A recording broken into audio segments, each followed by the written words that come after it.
let this piece of device divide me from my people. All right, divide me from my calling to talking and inspiring and motivating people to do the things that they need to do to live out their dreams. Okay, so let me not take it personal. I'm not going to take it personal. I understand the business. I understand the industry now. And listen, whether you see my post today or you don't, if only one sees my post and you can get my message, then I done my deed. I done my work. I done what I needed to do. Okay, so I'll be back.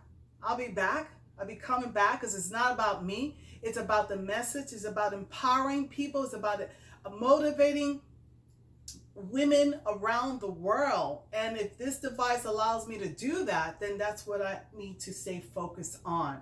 I don't care about how many likes. I don't care about how many followers. What I'm going to do my passion. I'm going to deliver my media. I'm going to put it out